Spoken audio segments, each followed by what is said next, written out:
संगीत हमारे चैनल को सब्सक्राइब जरूर करें ताकि आपसे हमारे मजेदार कार्टून कभी ना छूटे। मनोज एक छोटे से गांव में सुबह से शाम तक तांगा चलाया करता था। गांव में सिर्फ वही एक था जो शहर से गांव तक तांगा चलाया करता था। आइए सेठ, सिर्फ शून्य लगेंगे इधर, और मत देखिए, यहां सिर्फ मैं अकेला ही तांगा चलाता हूं। आपको दूर दूर तक भी कोई नहीं मिलेगा। अरे नहीं नहीं, मैं तुम्हारे टांगे पर नहीं बैठूंगा। क्यों भाऊजी, क्या हो गया?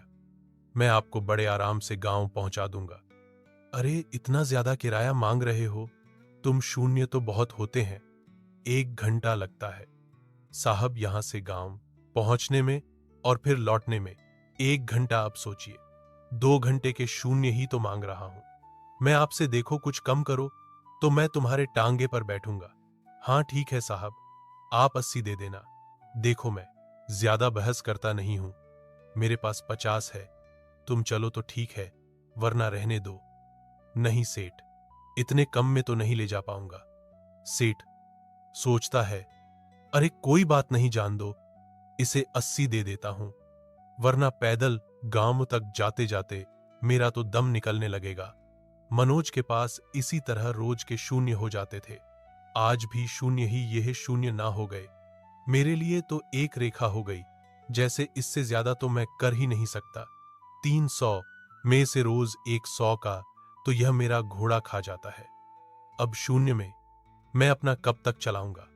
मनोज के घर में कोई भी नहीं था, वह अकेला ही रहता था और उसके पास सिर्फ उसका यह तांगा ही रह गया था, और इसे ही उसने अपना कमाई का जरिया बना लिया। एक दिन मनोज गांव के लिए सवारियां बुला रहा होता है। आइए आइए, सिर्फ शून्य में सुनो, यह शून्य में ले जा रहा है। हम दोनों इसे 5050 देंगे। यह मान गया तो अच्छा, हाँ और क्या, वरना गांव तक पैदल ही जाना पड़ जाएगा। नहीं, मैं पैदल नहीं जाऊंगी। करें महिलाएं मनोज से बात करती हैं, हम तुम्हें 50 दे, कोई दिक्कत तो नहीं है ना? सिर्फ 50 दो लोगों के, इनका मतलब है कि हम दोनों मिलकर शून्य देंगे। अगर तुम चलो तो ठीक है। चलिए महिलाएं बैठने लगती हैं कि तभी एक दूसरी महिला भी आकर उसके तांगे में बैठ जाती है। मुझे भी गांव तक जाना है। बैठ जाइए, सिर्फ 50 लगेंगे। अरे सुनो, 50 क्यों, अब हम तीनों तुम्हें कुल मिलाकर भय देंगे। मनोज मन में सोचता है, वाह कितनी चालाक है ये। आइए आइए, आप भी बैठ जाइए, तीनों मुझे शून्य दे दीजिएगा। अब मनोज के तांगे में 3 महिलाएं बैठ चुकी होती हैं। मनोज चलने ही वाला होता है कि तभी एक बूढ़ी अम्मा आकर उससे कहती है, बेटा। हाँ अम्मा, कहो, मुझे गांव जाना है। कहाँ पड़ेगा यह गांव? अम्मा, गांव तो थोड़ा दूर है। कितना दूर? यही कोई 5 किलोमीटर सीधे रास्ते पर ही है। ठीक है बेटा, मैं भी बैठ जाती हूं। आओ अम्मा, मैं तुम्हें गांव तक छोड़ दूंगा। कितने रुपए लगेंगे बेटा? अम्मा, वह चिंता तुम मत करो। अरे तू क्या सभी को इतनी सी जगह में बिठा लेगा? अरे बहन जी, थोड़ी जगह में अम्मा को बिठा लो, क्या ही फर्क पड़ेगा। ठीक है, लेकिन फिर हम तुझे रही देंगे। मैं 30 से 1 रुपया भी कम नहीं लूंगा। महिलाएं मान जाती है और मनोज अम्मा को अंगे में बिठाकर चल पड़ता है। मनोज सबको जल्दी ही गांव पहुंचा देता है। लीजिए, पहुंच गए हम गांव। अब आप सब मुझे रुपए दे दीजिए। सभी महिलाएं तांगे से उतर जाती हैं और मनोज को रुपए देने लगती हैं। तभी अम्मा की नजर तांगे के अंदर पड़ी हुई एक सोने की तगड़ी पर पड़ती है। बेटा, यह सोने का सामान है तुम्हारा, जो तुमने ऐसे तांगे में रख रखा है। इसे सही से रखो ना तुम। सोने का सामान? कैसा सामान अम्मा? यह सुनकर सभी महिलाओं के कान खड़े हो जाते हैं। मनोज देखता है तो वह कमर में पहनने वाली सोने की तगड़ी होती है। यह मेरी तो नहीं है, मैं भला इसका क्या करूंगा? कहीं ये आप तीनों में से किसी की तो नहीं? अब सभी महिलाएं चालाकी से उसे अपना बताने की कोशिश करती हैं। अरे यह तो मेरी है, तुमने कभी तंगड़ा मेरी अंगड़ी करने वाली। अरे दीदी, आपकी नहीं मेरी है, तू तो मेरे ही साथ है ना। तो बात अलग है कि हम साथ है, लेकिन यह तो मेरी है ना। और खबरदार, अगर किसी ने इसको हाथ भी लगाया तो यह तो मुझे ही मिलेगा। अरे बस बस, एक तगड़ी सबकी कैसे हो सकती है? होगी तो किसी एक की ही ना, और यह जिसकी भी हो उसे इसकी कोई तो निशानी बतानी होगी। हाँ तो मेरी तो सोने की है। हाँ मेरी भी तो सोने की है। मैंने शहर के सुनार से बनवाई थी। तभी अम्मा उन सब पर चिल्लाती है, चुप, वह तो दिख ही रहा है कि सोने की है, तगड़ी देख ली सबने, और अब कहती हैं कि तगड़ी सोने की है। यह भी कोई निशानी हुई? अम्मा कहीं यह तुम्हारी तो नहीं है? नहीं बेटा, मेरे पास यह कहां से आएगी? तो फिर यह कहां से आई? मनोज थोड़ा सोचता है, तभी उसे ध्यान आता है कि 2 दिन पहले उसके तांगे में एक शहर से आई सेठानी बैठी थी। मनोज उस दिन को याद करता है। क्या मुझे यहां पर मोटर गाड़ी नहीं मिलेगी? जी नहीं सेठानी जी, आपको यहां तो क्या, पूरे गांव में कहीं मोटर गाड़ी नहीं मिलेगी। आपको यहां सिर्फ तांगा मिलेगा, मनोज का तांगा, और आपको उसी में ही सफर करना पड़ेगा। मैं ये कहां फंस गई? मैं इस तांगे में सफर नहीं करूंगी। चलिए मालकिन, कहीं यह तांगा भी चला गया तो पैदल गांव जाना पड़ेगा। ठीक है, ठीक है, चलो हमें गांव ले चलो। मनोज उन्हें गांव ले जाता है। गांव पहुंचकर वह कहती हैं, इसे रुपए दे दो। कितने के रुप हुए तुम्हारे? जी शून्य। नौकर शून्य मनोज को देता है। इतनी देर से तुम तांगा चला रहे हो और सिर्फ शून्य ही मांग रहे हो। आपके लिए शून्य कम होंगे, लेकिन गांव वाले तो यह शून्य बड़ी मुश्किल से देते हैं। यह सेठानी है, इनके लिए 100 तो क्या 1000, 100,000, 1,00,000 भी कुछ नहीं है। इसे 1000 रुपए दे दो। नौकर मनोज को हंस देता है। अब मनोज को याद आ जाता है। याद आ गया, परसों ही एक सेठानी आई थी जिन्होंने मेरे तांगे की सवारी की थी। उन्होंने मुझे 1000 रुपए भी दिए थे। जरूर ही यह उनका होगा। हाँ हाँ, सेठानी तेरे तांगे पर ही तो सवारी कर रही थी। और क्या यहां कोई तुझे शून्य देने को तैयार होता ही नहीं है?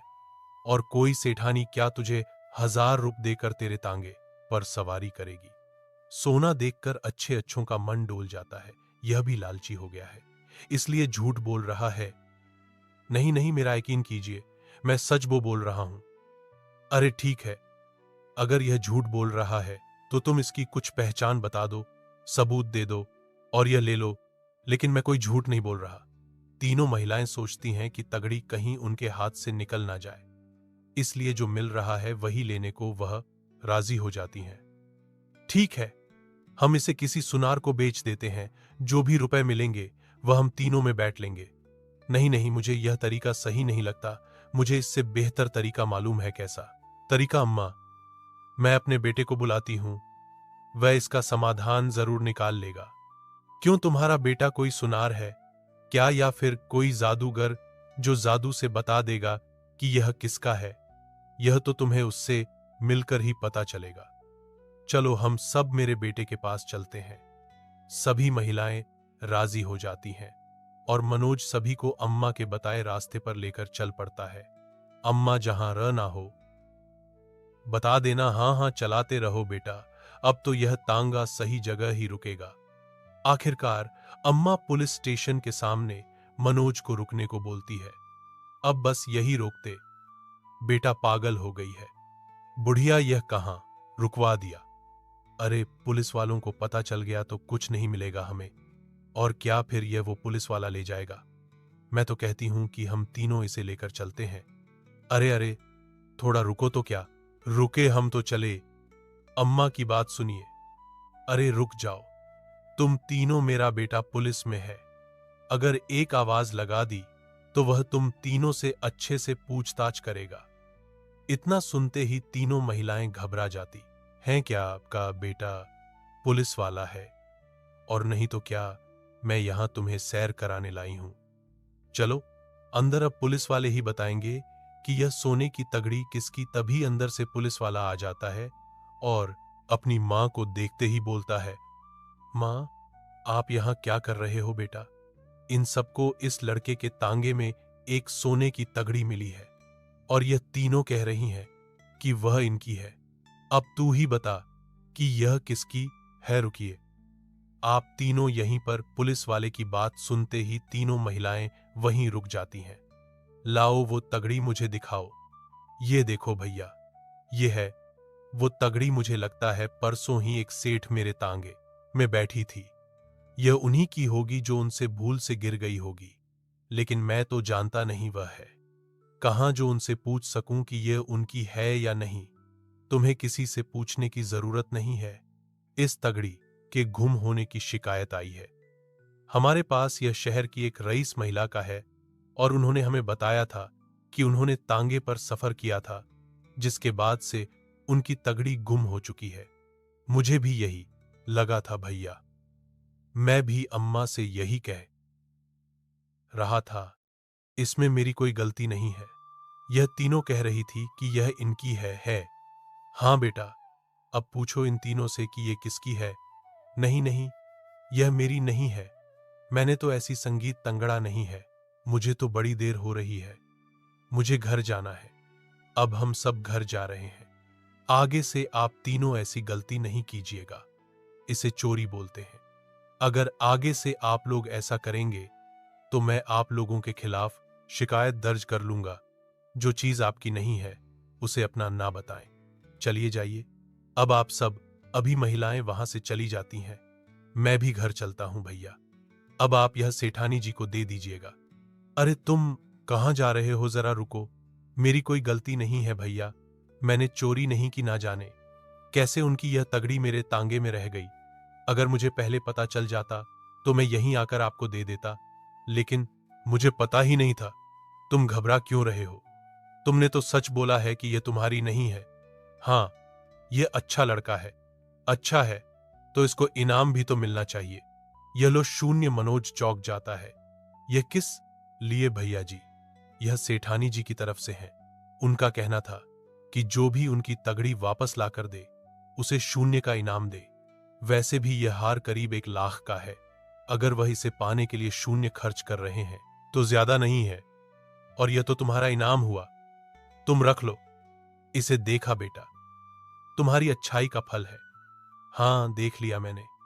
लेकिन आपको कैसे पता चला कि वह तगड़ी उन तीनों में से किसी की नहीं थी? यह बाल धूप में सफेद नहीं हुए हैं। इतनी समझदारी तो मुझे भी है कि कैसे सच पता लगाना है। प्रशंसा, संगीत, प्रशंसा, संगीत, प्रशंसा।